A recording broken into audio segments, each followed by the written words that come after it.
ہم لاتے ہیں ٹاپ نیوز، آپ کے فیوریٹ ٹاک شوز اور انلمیٹڈ انٹرٹینمنٹ صرف یوٹیوب پر۔ اگر آپ نے ابھی تک ہمارا چینل سبسکرائب نہیں کیا تو ابھی سبسکرائب کریں اور بیل آئیکن کو کلک کر کے ہماری لیٹسٹ ویڈیوز کے بارے میں اپڈیٹ جانیں۔ سبسکرائب کیجئے اور ہم آپ کو لیے چلیں گے آپ کی فیوریٹ ویڈیو کی طرف۔ السلام علیکم، ویلکم ٹو پیسہ بولتا ہے with Anjum Ibrahim. Financial action task force ہمارا موقف جو ہے، پاکستان کا موقف، اس کو انہوں نے قبول نہیں کیا ہے اور اب ہمیں مشکلات ہو رہی ہیں۔ یہ کیسی ہوں گی، ان کی نوعیت کیا ہوگی مشکلات کی، اور کیوں نہیں قبول کیا انہوں نے، اس کو آج ہم ڈسکس کریں گے۔ ساتھ ہمارے ہیں وقار مسعود خان صاحب، کسی تعارف کے محتاج نہیں ہیں، فارمر فائنانس سیکرٹری ہیں، he held that position for quite a long time. ساتھ ان کے بیٹھے ہیں علی حسین توری صاحب، جو سینئر رپورٹر ہیں، he deals with foreign office and he deals he's been actually writing on this particular thing، Business Recorder کے لیے کام کرتے ہیں۔ فون لائن پہ ہمیں اظہر صدیق صاحب، ایڈوکیٹ ہیں، سپریم کورٹ کے ہیومن رائٹس ایکٹیوسٹ بھی ہیں، ہمیں فون لائن پہ جوائن کریں گے کراچی سے۔ Let me start with you sir, you know this topic. Why did we fail? How did we fail to convince them? میں سنجم، سب سے پہلے بہت شکریہ، آپ نے مجھے اپنی پروگرام میں دعوت دی۔ دیکھیے، فیٹف کے اندر کچھ ناخوشگوار صورتحال پیدا ہو گئی۔ ہم 2015 میں جب وہاں سے نکالے گئے تو بہت ہی اچھے الفاظ کے اندر فیٹف نے ہماری کارکردگی کو مانا تھا، اور پھر یہ کہا تھا کہ بھئی یہ 1267 سے متعلق جو امور ہیں ان میں بھی ذرا آپ دل جمعی کے ساتھ اس کو پورا کریں۔ 1267 جو ہے ایک نیشنل سیکیورٹی کاؤنسل کی ریزولوشن ہے، ایک امبریلا ریزولوشن، جس کے تحت ایک کمیٹی بھی بنی ہوئی ہے، اور وقتاً فوقتاً ان کے پاس جو معلومات آتی ہیں کچھ تنظیموں کے متعلق، افراد کے متعلق، اور ان کے لیے جب یہ طے ہو جاتا ہے باہمی طور پر اس کمیٹی میں کہ ہاں ان کے خلاف مواد موجود ہے، تو پھر وہ اس فہرست میں ڈال دیتے ہیں۔ اب یو این کی ریزولوشنز جو ہیں، ساری دنیا میں ہم یو این کے ممبر ہیں، تو 1948 کے اندر ہی ہم نے قانون پاس کر لیا تھا جس کے تحت یو این کے تحت اگر کوئی پراسکرپشن ہوگی، پابندی لگائی جائے گی، تو ہم بھی اس کے پابند ہیں کہ ہم وہ پابندی لگائیں گے۔ اچھا، یہ بڑی دلچسپ بات ہے، ہمارے ہاں یہ نظام ایک خودکار نظام کے تحت کام کر رہا ہے، کیونکہ یہ عموماً اینٹی منی لانڈرنگ سے متعلق معاملات تھے، تو ہم جیسے ہی وہ ریزولوشن فارن آفس سے آتی تھی، ہمیں بھی ملتی ہے منسٹری آف فائنانس میں، اور اسی طریقے سے منسٹری آف انٹیریئر بھی جاتی ہے وہ، اور ہم اس کو بھیج دیتے ہیں اسٹیٹ بینک کو، اور اسٹیٹ بینک تمام بینکوں کو مطلع کر دیتا ہے، کہتے ہیں جی بھی فلاں فلاں افراد، تنظیمیں، یہ بینڈ آرگنائزیشنز ہیں، یہ قریب بھی نہ پھٹکیں، اور اگر ان کے کوئی اساس ہیں انہیں بین کر لیا جائے، ان کو ضبط کر لیا جائے، سیج کر لیا جائے۔ اچھا، تو یہ سلسلہ تو چل رہا تھا اور اس سے وہ مطمئن بھی تھے، لیکن بعد میں جیسا آپ کو معلوم ہے کہ 9/11 کے بعد یہ باڈی فیٹف وہ اینٹی ٹیررسٹ فائنینسنگ کاؤنٹرنگ اس میں بھی آ گئے۔ اچھا، اب وہ اس کے دو پہلو تھے، ایک تو یہ کہ خود ہمارا جو اینٹی ٹیررزم کا لا ہے اس کے اندر ترامیم کی جائے، جس کے تحت جب بھی کوئی دہشت گردی کا واقعہ ہو اس میں فائنینسنگ کا اوفنس بھی ڈالا جائے گا، کیونکہ دہشت گرد کو کسی نے کسی سے پیسے تو لا کے دیے، اب آپ اسے تلاش کریں، یہ ہم نے کر لیا تھا، اسی وجہ سے ہم 2015 میں نکلے۔ اچھا، پھر یہ تھا کہ جس طرح سے ہم نے فائنینشل سیکٹر سے انہیں دور کیا ہے، اسی قانون کے تحت ہم ان کو اس قانون میں بھی ان پہ پابندی لگائیں، اور ان کے جو آؤٹ سائڈ بینکنگ ان کے ایسٹس ہیں، اثاثے ہیں، یا ان کی سرگرمیاں ہیں، ان پہ بھی پابندی لگائی جائے۔ عموماً ہم نے یہ بھی کر دیا۔ اچھا، ہمارے ساتھ جو ہے یہاں پر تھوڑا سا یہ جب معاملہ آتا ہے JUD کا اور جماعت دعویٰ، جی ہاں، اور فلاح انسانیت فاؤنڈیشن کا، اچھا، اب یہ بڑی آپ سب کے علم میں ہے کہ بہت مقبول ان کا ملک کے اندر سیٹ اپ ہے، چیریٹیبل انسٹیٹیوشنز ہیں اور کام کرتی ہیں، مگر ان کی ایک اور پہلو بھی ہے۔ اچھا، تو لہٰذا وہ اس سے کسی کو تکلیف بھی ہے۔ اچھا، اب دیکھیں نا، یہ ان کے ساتھ ان ممبئی دھماکوں کا بھی ان کے اوپر الزام ہے، تو نومبر 2008 کے واقعات بھی. اب حافظ سعید کو ان پہ کئی مرتبہ ان کو آپ جیل میں ڈال چکے ہیں, لیکن آپ کے پاس کچھ ہوتا نہیں ان کو وہاں پر سزا دلوانے کا, اور لہٰذا وہ جو بھی کوئی ان کی نظر بندی ہے وہ ختم ہو جاتی ہے. ایک دفعہ سپریم کورٹ تک گیا یہ معاملہ, اور سپریم کورٹ سے تو میں عرض کر رہا تھا کہ یہ معاملہ جو ہے نا ایک طرح سے وجہ نزا بنا رہا. اچھا, اس میں بھی ہم نے کہا اچھا جی اور کچھ ہم اپنے قوانین میں ایسی تبدیلی کرتے ہیں جس میں ہمارے پاس تھوڑے سے اور ٹیتھ آ جائیں. تو ابھی ہم نے جب جا رہے ہیں تو اپنے ATA کے ہم نے 2 باتیں کر دی.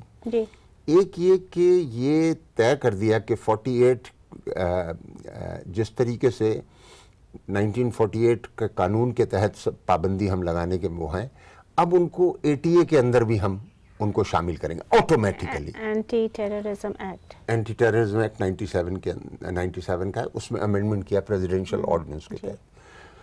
پھر اس کے تحت اسی وقت رولز بنا لیے انہیں, یعنی جس وقت یہ ترمیم ہوئی اس کے دوسرے تیسرے دن جو ہے جی but let me just we will have to go to the break shortly. But یہ رولس تو بنا لیے سر, مگر ایٹ دا سیم ٹائم یہ جو تنظیمیں تھیں ان کا ایک اور پہلو بھی تھا, اور وہ پہلو ہم کنٹرول نہیں کر سکے ہیں. And they change their names and would come back. Is that right Turi صاحب؟ اس طرح ہمیں نکالا گیا تو ساتھ میں کچھ کنسرنس بھی, اسپیسیفک کنسرنس تھے, اور اس پہ باقاعدہ ان کو پتہ ہی ہے کہ ہم لکھتے رہے ہیں. We'll discuss this a little further. خواتین حضرات, let's take a short break.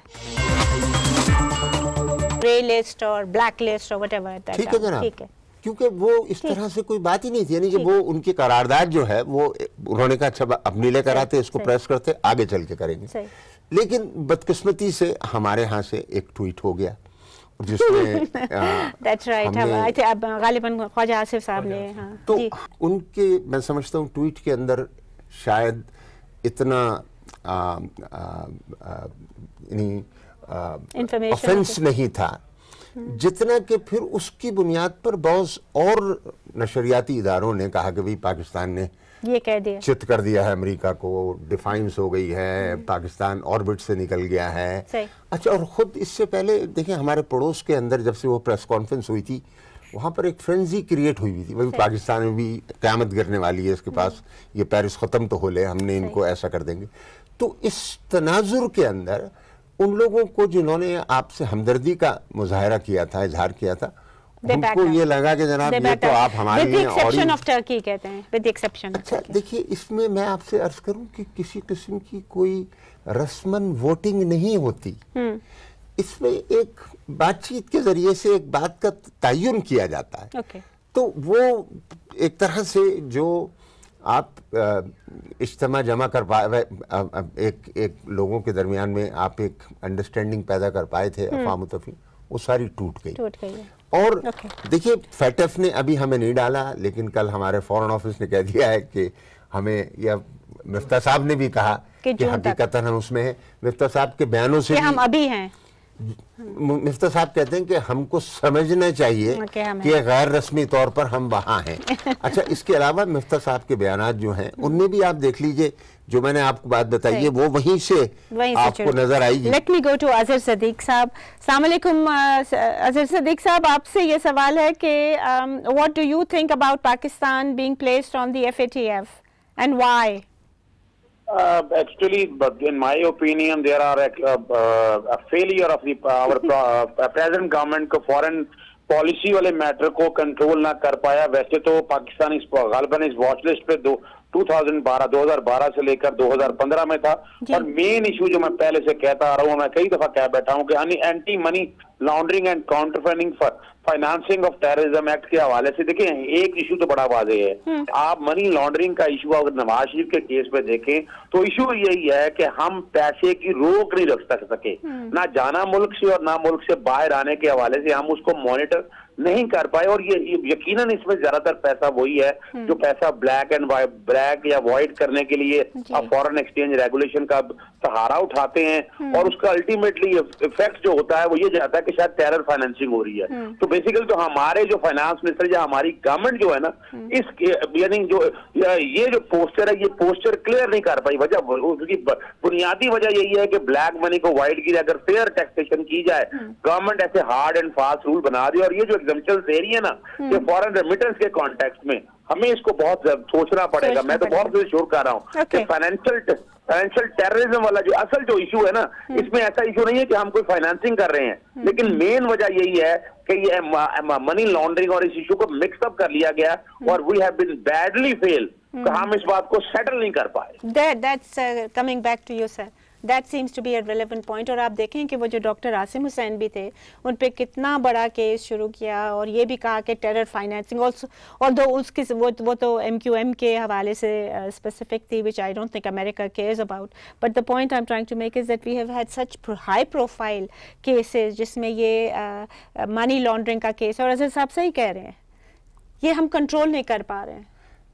دیکھیں یہ معاملات وہ نہیں ہیں جو FATF سے متعلق ہیں, ٹھیک ہے نا. You don't think they're looking at this at all? نہیں, دیکھیں FATF سے متعلق جو You think it's political, اور امریکہ نے کہا ہے کہ دیکھیں میں یہ نہیں کہہ رہا کہ یہ صرف اور صرف پالیٹکس ہے, میں صرف یہ کہہ رہا ہوں کہ اس میں پالیٹکس بھی در آئی.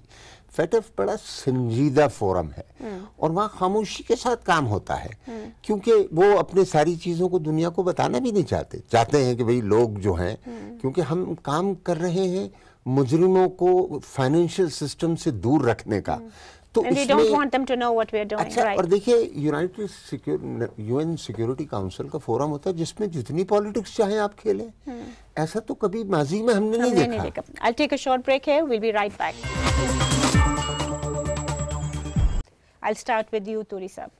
جی میم, یہ نیکسٹ تو یہ ہے کہ اب ہم چونکہ فارن آفس نے بھی کل کنفرم کر دیا کہ ہم جون سے جو ہے نا ہم گرے لسٹ میں چلیں گے, تو پھر اس کے بعد یہ ہوگا کہ وہ ہمیں ایک پلان آف ایکشن دیں گے. نہیں, وہ تو بیفور جون, رائٹ, اسٹریٹجی بھی پریپیئر کرنی ہے اور امپلیمنٹیشن بھی شروع کرنی ہے بیفور جون. نہیں, اس کے بعد جو ہے, اس کے بعد کا یہ ہے کہ ایک پلان آف ایکشن دیں گے. اب تو ہم دیں گے نہیں, آئی تھنک اٹس جوائنٹ. اگر اس پہ ہم نے ایگری نہیں کیا, تو پھر نیکسٹ بلیک لسٹ میں ہم چلے جائیں گے. So you think things are bad. اگر یہ واقعی پولیٹیکلی موٹیویٹڈ ہے تو کنڈیشنز کچھ سخت بھی ہو سکتے ہیں جو ہمارے لیے شاید. جی اظہر صاحب, what would you suggest? اب دیکھیں جی, میں سمجھتا ہوں کہ بڑے سیریس کانسیکوینسز دیکھ رہا ہوں. We are already facing a number of issues. ہمیں یہاں تک ایک تو ہمیں فورن پالیسی کے حوالے سے یا ہمیں ایک ایسی ٹیم بنانی پڑے گی, اچھے تھنک ٹینکس, ان کو بتانا پڑے گا ہمارے جتنا لاس ہم لوگوں نے ٹیررزم میں کیا ہے, اور فائنینشیل ہمیں لاس جہاں تک ہے نا, ہمیں یہ انفلو آف منی کو اس کو بڑا اسٹرکٹلی دیکھنا پڑے گا, جو کہ جون تک کا ٹائم ہے. اگر ہم کو اچھے قانون سامنے لے آئے تو there is every possibility in my opinion کہ شاید وہ ریویو کر پائیں. لیکن جو کہ پولیٹیکل انٹرونشن اتنی زیادہ ہے کہ وہ منی کا انفلو وہ کنٹرول نہیں کر پا رہے, اس سارے کام کو آپ کو ان سے ہٹانا پڑے گا. تھینک یو جی. I'll come to وقار صاحب. وہ کہہ رہے ہیں کہ جون تک کنٹرول کرنا ضروری ہے. I think there's confusion about what are the deadlines and whether we are on the grey list or black list or whatever. میں عرض کروں گا, آپ مجھے بتائیے گا اکنامک امپلیکیشن کیا ہوگا if any. ذرا سے میں ایک لمحہ اس پہ گزاروں تاکہ لوگوں کو سمجھ میں. دیکھیے اس وقت سب سے پہلا کام تو ہم نے یہ کرنا ہے کہ یہ آرڈیننس تھا, اس کو قانون بنانا چاہیے, ایکٹ آف پارلیمنٹ. ایک کام یہ ہو جائے گا. دوسرا کام یہ ہے کہ ابھی وہ ہمارے ساتھ انگیج ہوں گے, کیونکہ اب ICRG اور APG دونوں مل کر ہمیں کام کریں گے. ہم پہلے ایشیا پیسیفک گروپ کے ساتھ تھے, اب ICRG international cooperation review group. تو اس کے ساتھ مل کر ایک پلان آف ایکشن جو ہے ہم ایوالو کریں گے. کیونکہ دیکھیے میں آپ کو پھر بار بار ریمائنڈ کر رہا ہوں کہ ہم گرے لسٹ میں نہیں تھے. جو ہمارے کنسرنز ہیں ان کو ہم نے ایڈریس کر دیا تھا. اچھا, یقیناً وہ کچھ اور چیزیں بھی ڈال سکتے ہیں. اور ہم اکنامکس کا جہاں تک تعلق ہے, دیکھیے یہ تو کوشش کی گئی اس ساری فرینزی سے کہ اس کے لوگوں کے اندر خوف و ہراس اور لوگوں میں بے چینی, اور اس کی کوئی حقیقت نہیں تھی. ٹھیک ہے جی, وہ ہم نے ویدر بھی کر لیا ہے, لیکن ہمارے پاس تو اور مطلب یعنی کہ اکنامک مینجمنٹ کے اور 20 مسائل ہیں جن سے ہم نبردآزما ہیں. اور فورن انویسٹمنٹ کو اتنی آ نہیں رہی ادر دین فرام چائنا. دیکھیے میں ایک عرض کروں کہ میری نظر میں پاکستان's economy other than economic policy is perhaps in the best shape. دیکھیے انویسٹمنٹس بھی آ رہے ہیں, اتنی زبردست بیلنس آف پیمنٹ کے اندر, کرنٹ اکاؤنٹ کے اندر ایکٹیویٹی ہو رہی ہے, آپ کے پاس فائنینسنگ نہیں ہے جو بجٹ سے related. Okay, I thank you very much for coming. I appreciate it. I don't agree with anything you said about the economy, but apart from that, because the current deficit is widening, بہت پرانا اختلاف رہا ہے, and we'll have you on the program in another program and discuss this اختلاف. خواتین حضرات, آپ نے سنا کہ FATF کے certain concerns جو ہیں وہ we can actually resolve it by June, but my concern is کہ جون میں یہ گورنمنٹ چلی جائے گی, اس کی ٹینیور ختم ہو جائے گا اور کیئر ٹیکرز آ جائیں گے. تو for that transition has the present government formed some kind of a sort of a transition team? I don't think so. We need to do that. All political parties need to be on board on that. اور دوسری بات جو میرے لحاظ سے بڑی important ہے وہ یہ ہے کہ اب after that tweet foreign office نے یہ اسٹیٹمنٹ دی ہے کہ اب منسٹری آف فائنانس ہی ڈیل کرے گی, which is the right forum for this. اسی کے ساتھ اجازت دیجیے, خدا حافظ.